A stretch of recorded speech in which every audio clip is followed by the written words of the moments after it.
Oke, Assalamualaikum warahmatullahi wabarakatuh. Bismillah, alhamdulillah, la haula wa la quwwata illa billah.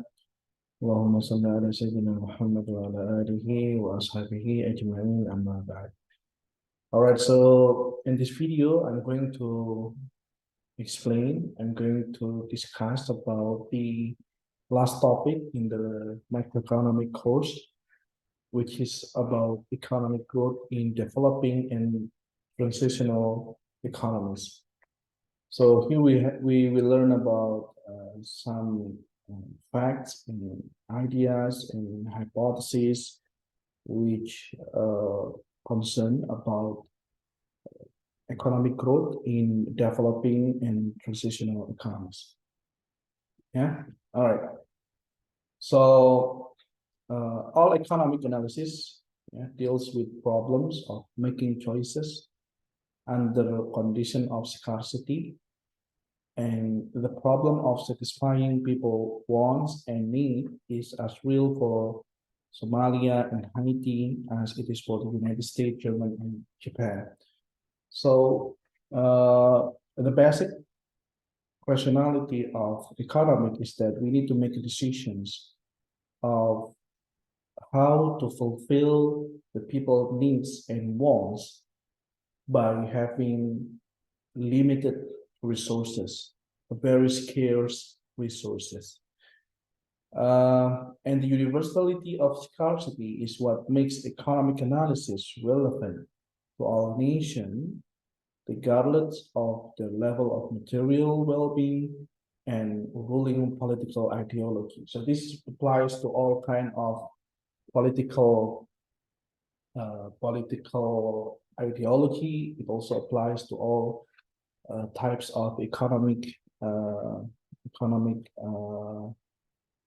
economic ideology. Yeah. So uh, I believe that the same all of the goal, yeah, the goal of the economic analysis is the same, whether you're living in a country that is open or closed in its economy, or you're living in a democracy, a country with a democracy ideology, or a country with kingdom ideology, right? So even though economic problems and the policy instruments available to tackle them vary across nations, economic thinking about this problem can be transferred easily from one setting to another. Yeah, because uh, economic analysis actually is a tool. Yeah, it's a tool that we can use to analyze the problems, to derive solutions, and we can use these tools to make the right policy, and we can use this tool to make fair regulations, yeah, for all, yeah, and this tool can be applied in all kind of economic and political ideologies, yeah, despite its differences and despite its disparity, yeah. Let us talk about life in the developing nations, yeah. So if we can see here, we have a data of country group. So usually the classification of country, which is based on income, based on their income, come into four classification. Yeah, first one is the low income country. Yeah, this is uh, the below. Yeah, the one that is in the lowest level. Yeah, and then we have a lower middle income and upper middle income. Yeah, so these are the middle income countries, but they again separated between the lower and the upper income, middle income. And then we have the high income countries. Yeah? So this is the third type of country group. Yeah. You see that the most of the populations are within, yeah, the low income and lower middle income countries. Yeah, and we see that only a small percentage of population that are living in upper middle income and high income country classifications. If we can analyze, yeah, we can analyze the income per capita. Yeah, you see that the high income has an income per capita of 36,000, yeah, and 487 US dollar per year. This is very high income compared to those living in the low income countries. Yeah, you can see here that the low income countries, they have a national income per capita of only 650 US dollar. Yeah. If we look at the literacy rate, yeah, here we see that the highest literacy rate are for the people of high income countries, where the lowest literacy rate is located for the low income populations, low income countries. The infant mortality, yeah, the death before age 5 per 1,000 births, see that the infant mortality is the lowest in high income country, while it is the highest in the low income country. And the internet users per 1,000 people, yeah, it is also, high in high income countries and very low in in low income country. Yeah. So while the developed nation account only about 1/4 of the world's populations, they are estimated to consume 3/4 of the world output. So there's a very famous saying which says that like only small percentage of people, they control the majority asset of the world. Yeah, and this leaves the developing country with about 3/4 of the world of people or the world population, but only 1/4 of the world income. Very a sad fact, yeah, that we have here, that the majority of assets, majority of economic outputs are controlled by a few numbers of populations. Yeah. The simple result is that most of our planet's population are in a very poor and saddening conditions. Yeah. So this is the fact that we need to remember. There are more poor people compared to people with a better economic background. Yeah. So this is a situation that needs attention and needs a policy and regulations to solve and to reduce the gap between the rich and the poor. Okay. The source of economic development, we have the capital formations. Yeah, so one of the source of economic development is that we need to have a capital formations. A country with better economic conditions, they have better facilities, yeah, for capital. Yeah, so if you live in a country that are you have a good economic situation, good economic environment, and it is easier to get capital and develop the business compared to if you live in a country with a poor economic background. A simple explanation or simple example. It is very difficult to raise capital if you're living in a village, for example. While if you're living in urban areas, yeah, it's get easier to ask for capital, to get some capital for business development. It is also the same if you live in a country with better economic conditions. Is easier to get capital, yeah, and the amount of capital that we can get is also higher if we live in a country with good economic conditions. There is a famous hypothesis which suggests that the poverty is self-perpetuating because poor nations are unable to save and invest enough to accumulate the capital stock that would help them grow. If you're living if those people living in a poor country, they have,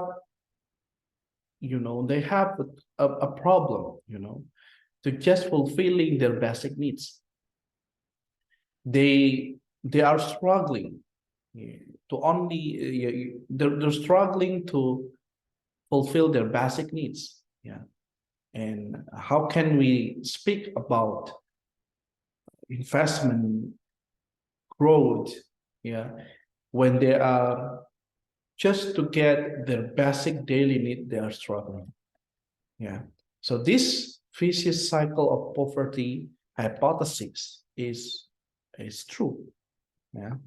So poor people, they don't have this kind of ability to save their income and then make their saving for investment, because they they just have to use all of their income for fulfilling their basic needs, for putting the food on the table, for providing the food on the table.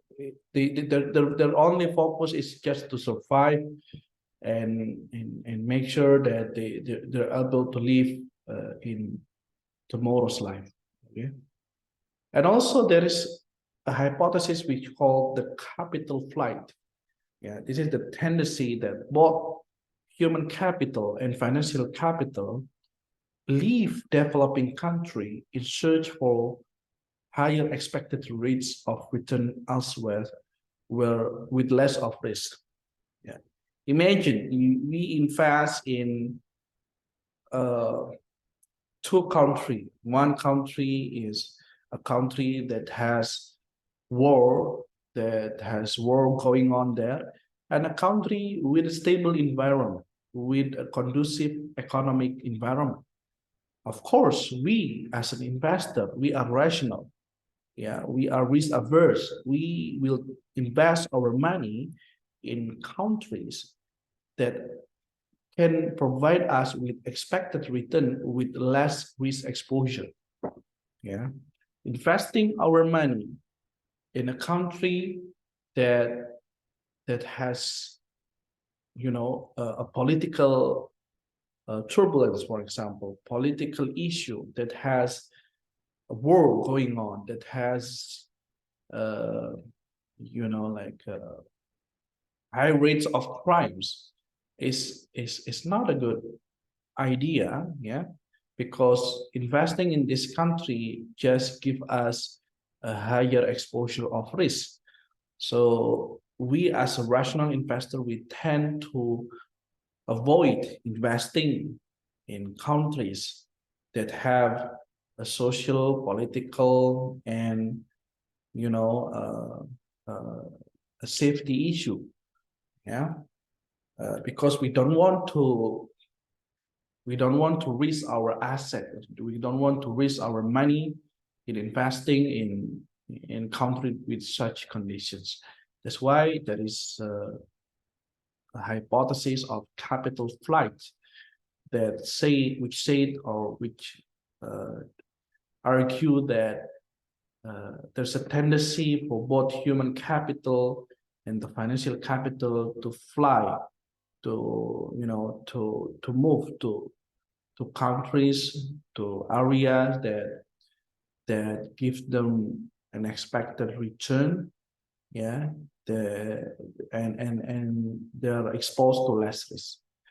Yeah, it's very important hypothesis that we need to remember.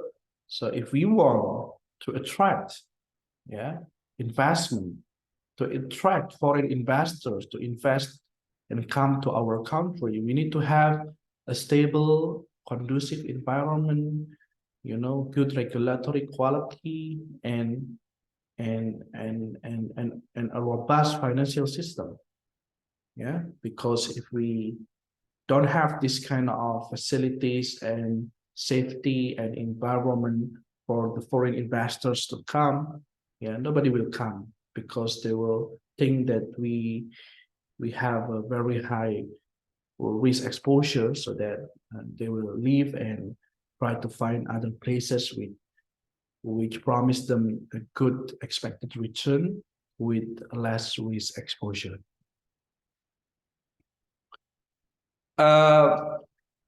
Another source of economic development is the quality of human resource and entrepreneurial ability. Yeah, so if you want to have growth in your country, we want to have growth in our country, we need to develop our human quality, the quality of our human resources. We need to educate ourselves, yeah, with entrepreneurial ability, so that we know how to manage a business, we know how to develop and start a business, yeah, and it is a very important factors. Countries with low human capital resources, with low quality of human capital resources, will not be able to make any invention and technological developments. Yeah, so this quality of human resource is another important factors, and also the entrepreneurial ability that our human resource possess. There's a hypothesis that is famous. Yeah, we call this the brain drain. Yeah, this is the tendency for talented people from developing countries to become educated in developed countries, and they will stay and remain there even after graduations. Yeah, you see that countries such as the US, yeah, they attract smart brains from all over the world to work there and be the US citizens, and become the part of the country's economic development. And this is true. Yeah, we see that many people, they don't want to get back to their homelands because they see better environments, better opportunities, yeah, in developed countries. So they are avoiding, their homelands. They don't want to go back. And I have friends, I have friends, and these of my friends, yeah, and my friends, they're coming from developing countries, yeah, and poor countries. Uh, they take education in developed countries and they don't want to go back to their homelands. Yeah. There's also another source of economic development is the social overhead capital. Yeah, this is the basic infrastructure project such as roads, yeah, power generations, irrigation system, the telecommunication facilities, the internet, yeah, the electricity, and etc. So without having this social overhead capital, without having the right infrastructure and facilities, we will not be able to create economic growth. Okay.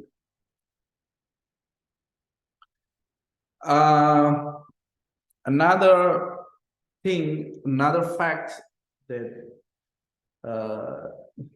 that we can see from developing and less developed countries is that, basically those developing and less developed countries are countries with high corruption rate.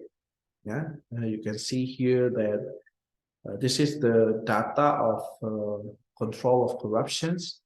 As you can see, the data is from 0 to 100, where the closer to 100 indicates good quality control of corruptions. Yeah, you can see that several developed countries such as Germany, France, Japan, United States, they have good yeah, good control of corruptions, but compared to those countries, developing countries, have Indonesia, Pakistan, Nigeria, we have a low control of corruptions. Yeah. So many people argue that one barrier to economic development in a number of countries is the level of corruptions and inefficiency in the government. Yeah, as you see that in Indonesia, there are a lot of corruptions. Just 2 months ago, I think, or 1.5 months ago, we uh, heard the news that our minister is caught for uh, corruptions. Yeah, this is I think in the level of ministry. Yeah, a very high position in our country. He was caught because of the corruptions that he has done. Yeah. So yeah, the corruption is a big issue in less developed and developing countries. Yeah, and it is one of the reason uh, which hinder our economic development. Once we have corruptions, the economic activity is not efficient. Yeah, because uh, we need higher costs. Yeah, to bribe the governments to to bribe them for example giving us a permit, yeah, permit to conduct such business, to enter the market. Yeah, so corruptions make the cost of establishing industry, establishing a business higher. Yeah,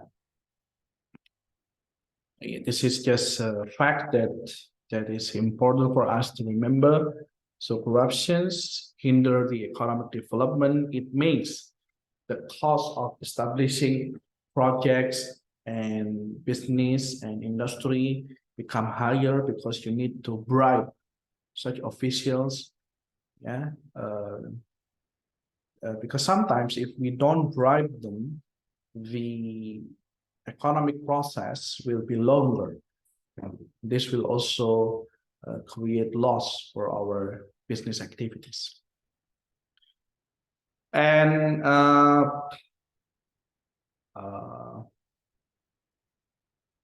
the strategies for economic development, yeah, we can depend, yeah, on on the governments, yeah, and also we can depend on the markets, yeah.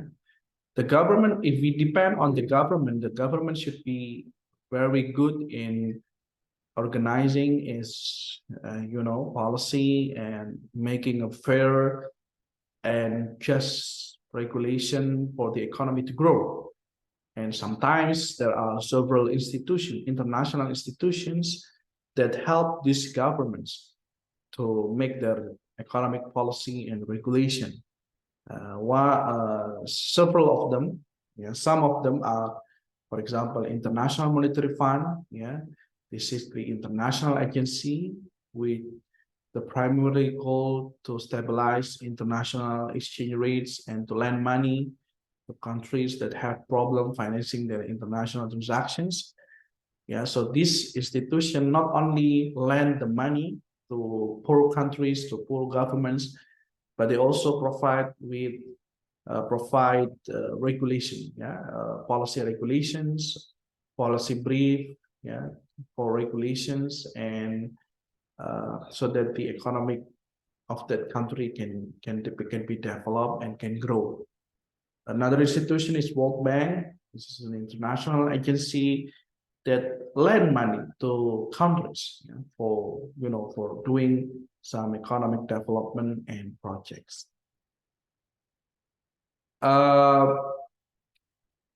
The government can also focus to develop the market by establishing industrial policy. So this is a policy in which the government actively pick industries to support as a base for economic development.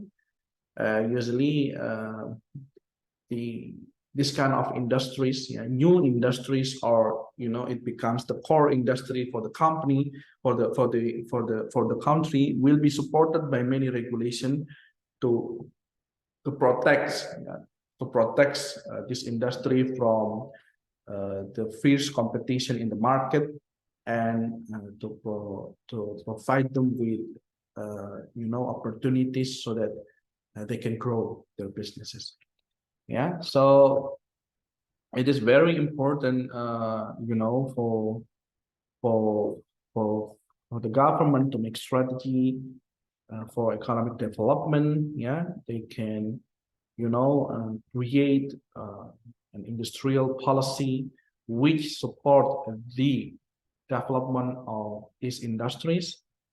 They can also ask help for several international institutions such as International Monetary IMF and World Bank, which not only ask for financial support, but they will also give guidance to make policy, to make international uh, recommendations so that their economy can grow.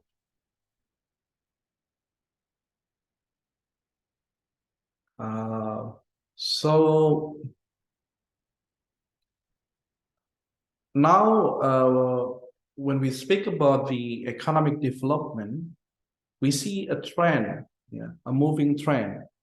Yeah, before the economy are more focused to agricultural sector, but now we see a trend of on moving. Yeah, it is moving from agricultural sector to focus on industrial sector. Yeah, for example, we see that here, you look at the more developed countries, for example, United States, Japan, Korea. We look at the percentage of the domestic product. These developed countries has a higher proportions in the industrial sector and the service sector. You see here, you see here that countries like United States and Japan, they focus more on industrial sector and service sector compared to agricultural sector. While countries with low, capital income, gross national income or income per capita, they're still having a big proportion of their GDP on agricultural sector. For example, Tanzania, it has 45% of its GDP coming from agricultural sector. We also see several countries such as Bangladesh and China and Thailand, which still focus on, their economy still focused on agricultural sector. Yeah, but if we can look at the trend here, that the developed countries, they are, more focused to develop their economy on industrial and services sector, and putting less emphasis on the agricultural sector. Agricultural is still more important, but it is not to be used as the base or as the main source of economic growth or economic development. It is important to, to fulfill our basic needs, but not as the main sources of economic growth. Our economy should focus on developing the industrial and services sector, so that it can grow, it can develop, it can earn a lot of sources of income, a lot of income for us to develop and to grow. Okay, so if we see, those developed countries, the more focus on developing their industry and services sectors and putting less emphasis on the agricultural sector, while we see the trend that the developing countries and the middle income countries, uh, they're still preserving main uh, their sources of agricultural services, yeah, agricultural industries to be high. All right, so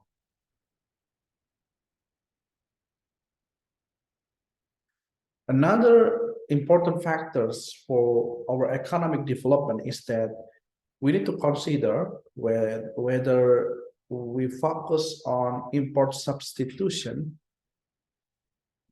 and export promotions. So uh, this these two strategies, yeah, this two policy actually they focus on developing our local industries. Yeah, for example, if we want to to make a policy for economic development, we need to have import substitution strategy, and it is an industrial trade strategy that favor developing local industry. So we develop our local industry that can manufacture goods to replace our imports. So the country needs to look at the data and see what are the goods that they are import, what are the imported goods coming from foreign countries, and try to develop these goods and build our local industry to focus on developing the imported goods. If we can do that, if we can replace our imports by products that are locally produced, we can make economic development. In addition, we can also focus on export promotion. So we make a policy, we make regulations, we make rules and supports for local industry to grow. For example, by giving them workshop and training so that they can export their product, by giving them tax discount, yeah, so that they can export with less cost, yeah, by providing them the market, yeah, in a foreign market, by providing them facilities, yeah, so that they can export their product. This is also a strategy that need to be developed in order to support our economic development. Another strategies that can be implemented for low or poor income and middle income countries is that by providing microfinance. Yeah, there is a success story. Yeah, a Nobel laureate, Muhammad Yunus from Bangladesh. Yeah, so he introduced a kind of microfinancing. Yeah, so this microfinancing is a financing giving capital to poor people without without having a collateral. Yeah, so usually when we ask for loan to the bank, they will ask for collateral. Yeah, usually in the form of home certificates, land certificates, car certificates, and etc. Yeah, but the idea of microfinance that was introduced by Muhammad Yunus in 1970s. So he established a Grameen Bank in Bangladesh, and he introduced a microfinance by lending a very small amount of money with no collateral and accepting a very small saving deposits to the developing world. So you provide lending a small amount of money to the poor with no collateral, so that they can use this capital to develop their own business and grow. Yeah. So the microfinance loans are, compared to the traditional bank loans, they are smaller in value, The repayment begins very quick. You can repay daily or weekly, even monthly. And the vast majority of the loan are made to women, yeah, whom in many cases have been undeserved by mainstream bank. So, usually women in developing and less developed countries, they are neglected by the mainstream banks. They cannot apply for any financing. They cannot apply for any loans. Yeah, what can we do? Because usually the mainstream banks, they ask for the collateral, and this collateral may be in the form of home certificates, land certificates, which are not easy to prepare. Yeah, and for example, if we go to our people in the villages, many of them may not have their home certificate and land certificates. Yeah, so that's why one of the our priority program is giving land certificates to the villagers, to the people, so that they can use this as the collateral for the bank. Yeah, so that they can grow and develop. Yeah, so the microfinance is one of the important aspect that may be considered. It may be applied to develop the less developed and developing countries. So by providing microfinance, yeah, the poor people can access capital. Yeah, so they can access capital and use this capital to make business and develop their own businesses. Uh, Two example of two countries, they are China and India. Yeah, big country, big populations, and the trend of these countries is very amazing. Now China is one of the greatest, yeah, economic power. Yeah, and China start to reduce dominance the dominance of the US economy. And we see that there are a lot of war confrontations between the US and China, because the China is getting bigger and bigger in the economy. And now they dominate. China is dominating the world economy, and this somehow make the United States policy political figures not happy, and they try to make many troubles and issues in regard to this issue. The point is that we need to learn how China and India today become big powers, big economy, big countries with big economies. Yeah, there are many factors that help. For example, China, it has a lot of population there, as well as India, which become the greatest asset for the economic development. So if you have many people in the country, you can make many economic activities. You can make a lot of value with your economic activities. Yeah, so, and there are also other things, yeah, for example, regulations and policy to help the poor so that they can grow and prosper. Yeah, I think this might be an interesting to give you guys some time, yeah, to read and try to analyze what have been done in China and India, so that now they become two countries with big economies, and they're trying to compete with other big economies such as China and Russia. Okay. Right. So yeah, so these are the techniques, yeah, the techniques that was used in order to evaluate, some of uh, the policy applied to the poor, to the people, so that they can become more prosperous.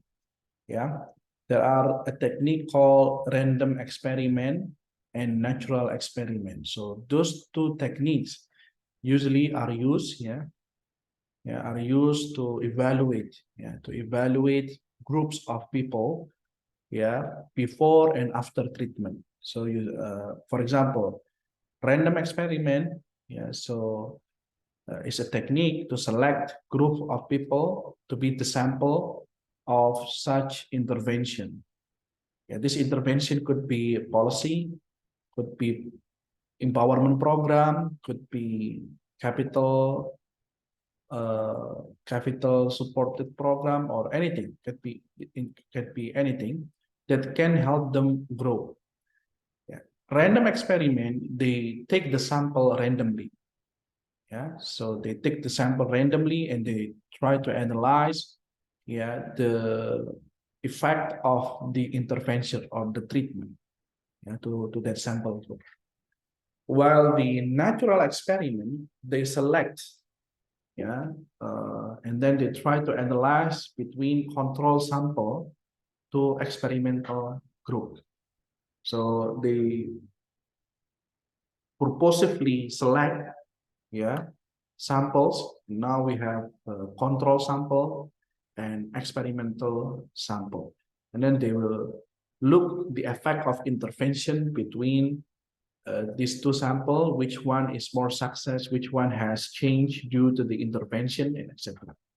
Yeah. So these are the techniques that are used for that are used by researcher, by the governments to evaluate such intervention in the economy. This intervention could be policy, could be empowerment program, could be anything that can benefit them to be prosper. Okay, so this is the techniques used to evaluate. Yeah. Uh, Another things that we need to consider when we are, uh, trying to make our development strategy is education ideas. Yeah.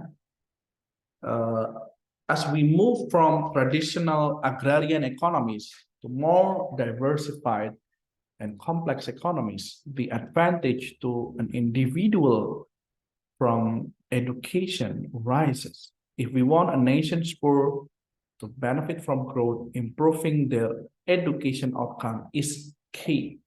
Unfortunately,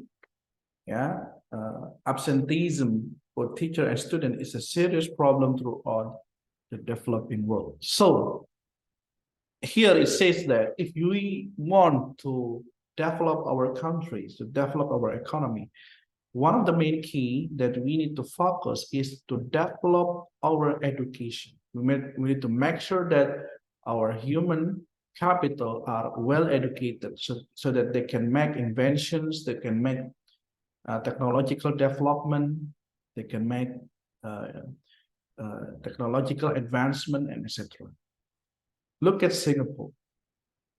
In the first period of the establishment of Singapore, they don't have any natural resources, but they kept improving their human capital quality. And now look at Singapore. Singapore is one of the country with the highest, GDP per capita in Asia. They have universities that are ranked as top universities in the world. They don't have natural resources, but they have a good quality of human resources. That's why Singapore, they can be developed as today, because they have a very good quality of human resources. Another important factor that we need to consider beside the education is health. How can we develop without having a good health facilities, without having a good health environment? If we are sick, we cannot learn. If we are sick, we cannot work. If we are sick, we cannot develop. We cannot develop. So if we want to achieve economic growth, we need also to focus on improving our health environments. We need to have good hospital, good clinics. Yeah, we need to have good doctors, yeah, and good health services. Yeah, without having this, we will not be able to develop. Another factors that we need to consider, yeah, in establishing our development strategies and intervention is populations. Yeah, if we want our economy to grow, we need to have populations. Yeah, look at China, look at Japan and South Korea today. They are facing with what we call a depopulations. Their populations are aging, where people that are old are more. Yeah, they have more old people than more productive people. They are facing a very serious issue today, where the old people are more than the young ones. Yeah, if this continue, soon enough, Japan and South Korea will have a social and economic issue because they don't have young people, they don't have enough young people to work. Their population are so old, are aging, where the old people, the retiree, and etc. are more in the country compared to those productive young people. And if this continue, it's not a good sign for the economy. So the population is very important factors. Nowadays, I see that Japan is giving a lot of support facilities, yeah, for young ones to marriage and have children, yeah, and support them, and the government gives their full support for these young ones. All right.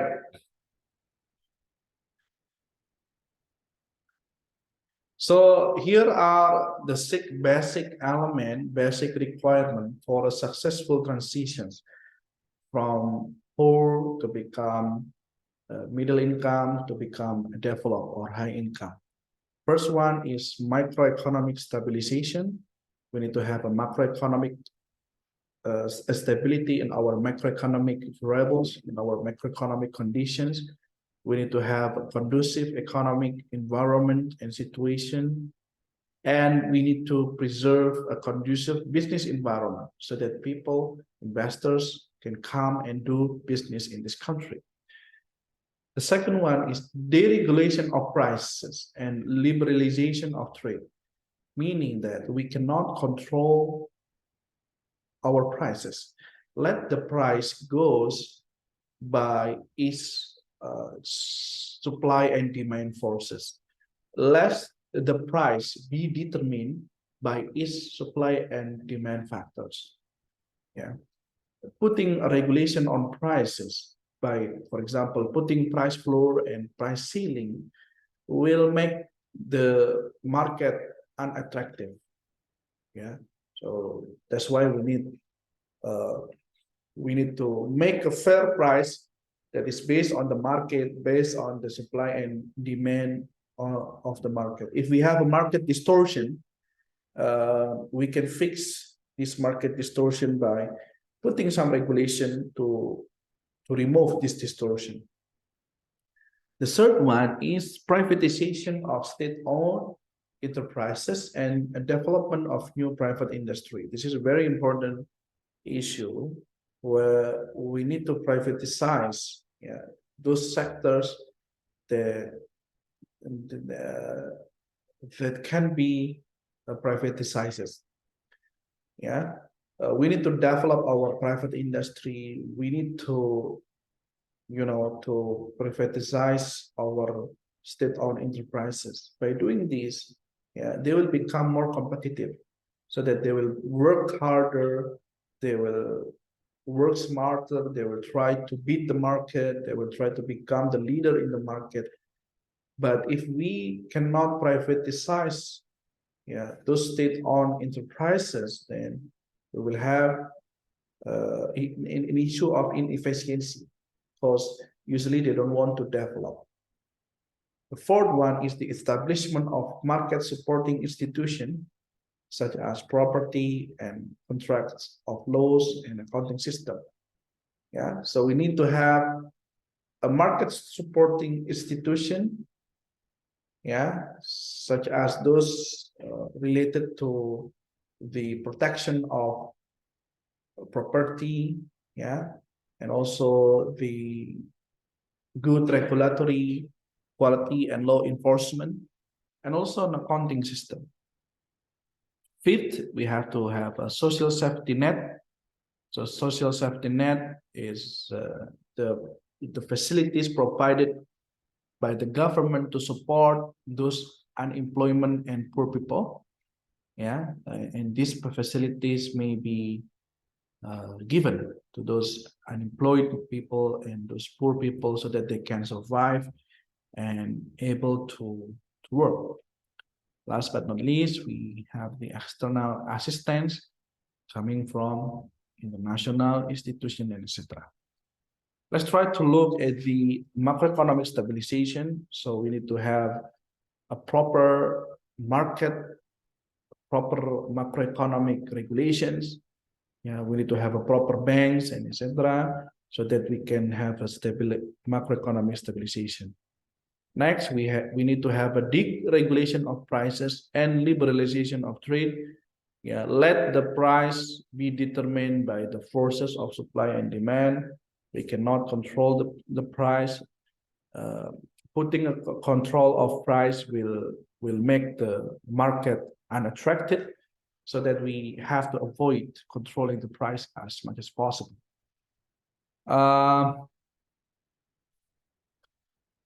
So the privatization, so we need to make our private industry grow. We need to make those state-owned companies to go private now, because if the state own those enterprises, usually the state is as the regulation maker.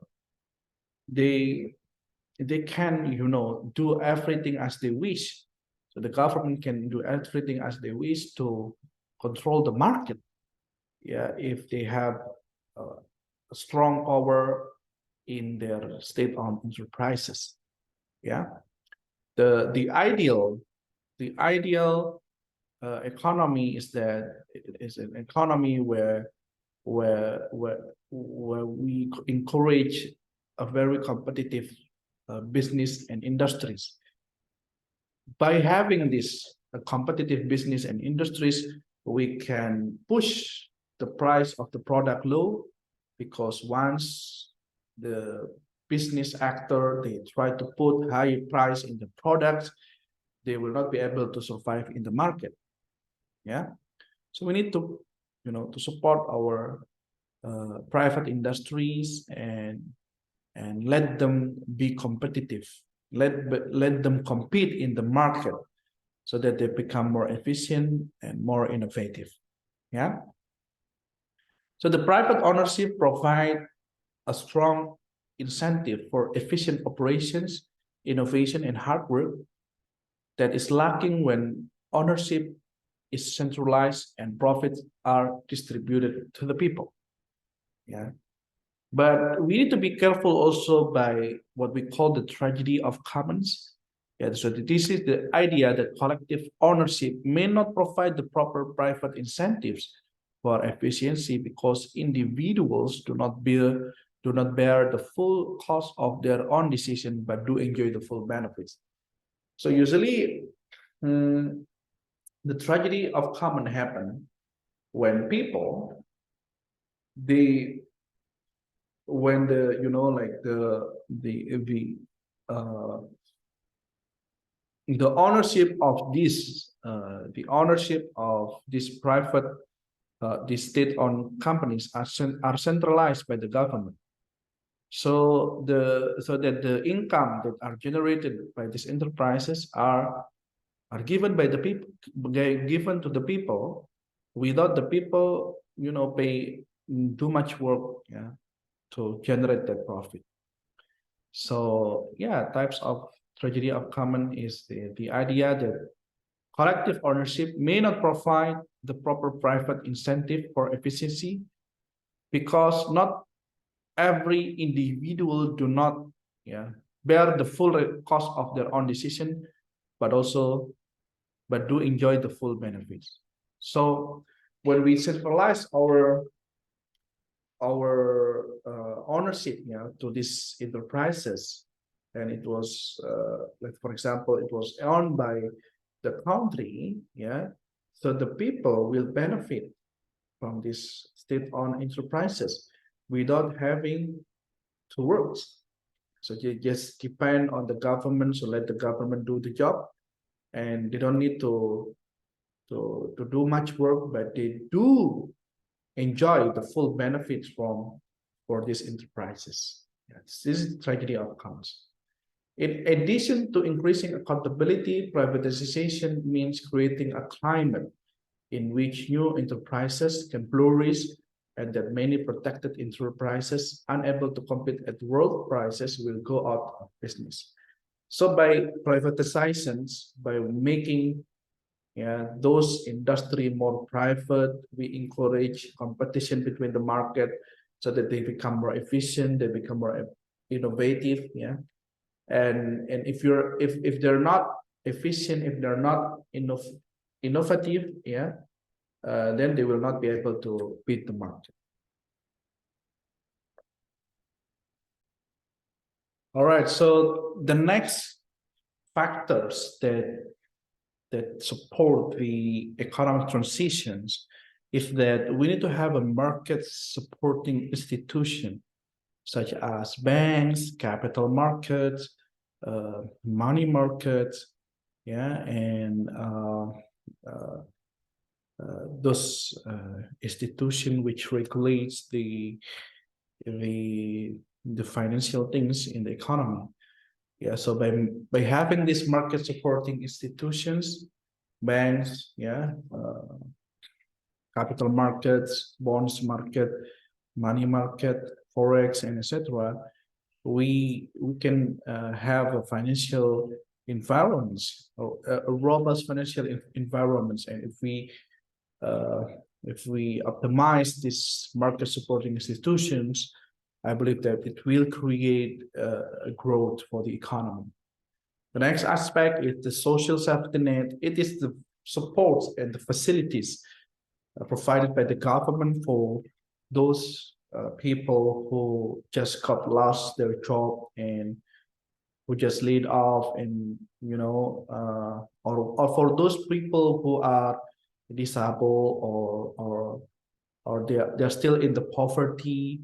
Yeah, so this social safety net could be in the form of transfer payment, in the form of empowerment programs, in the form of job trainings, yeah,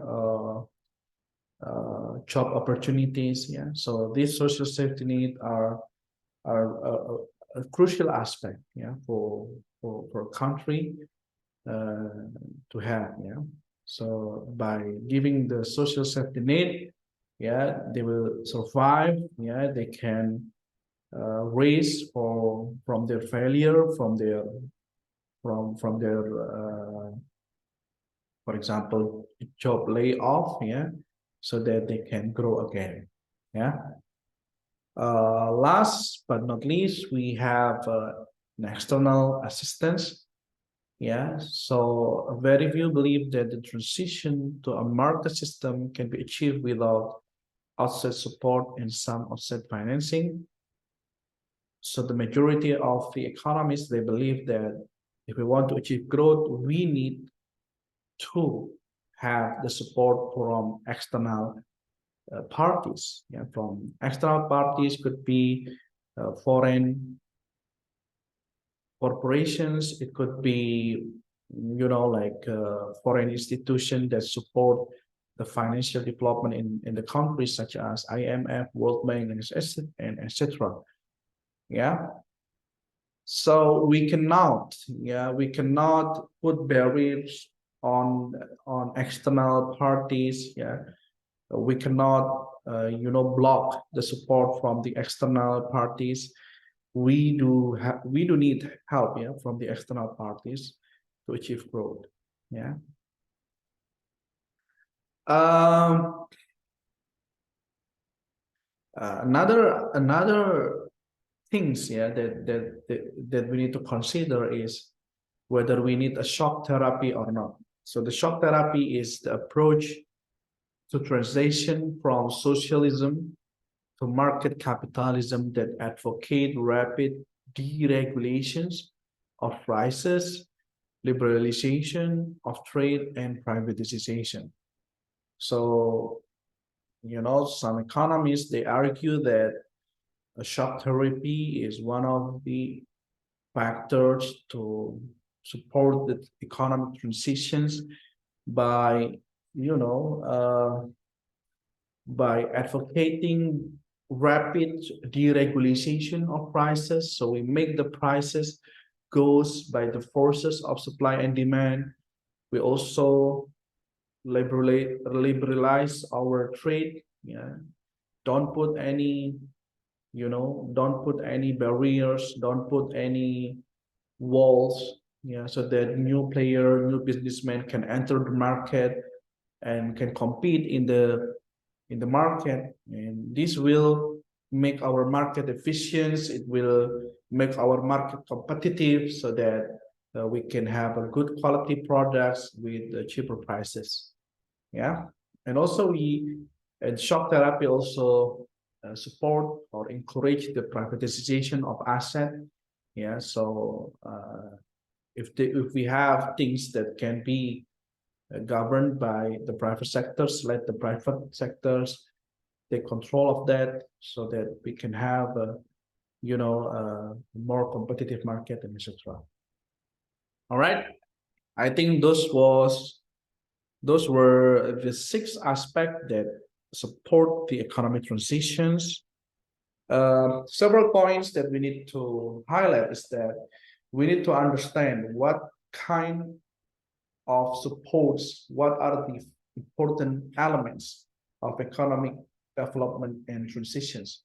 If we can, yeah, define and if we can mention those important elements which support the economic development and transitions, I believe that we can have economic growth and we can achieve these transitions moving from poor income countries to middle income countries to high income countries.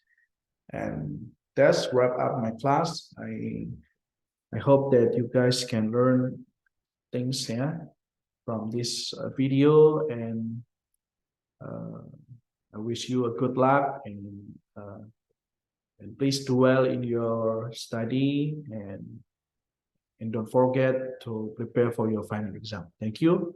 We'll see you soon. Assalamualaikum warahmatullahi wabarakatuh.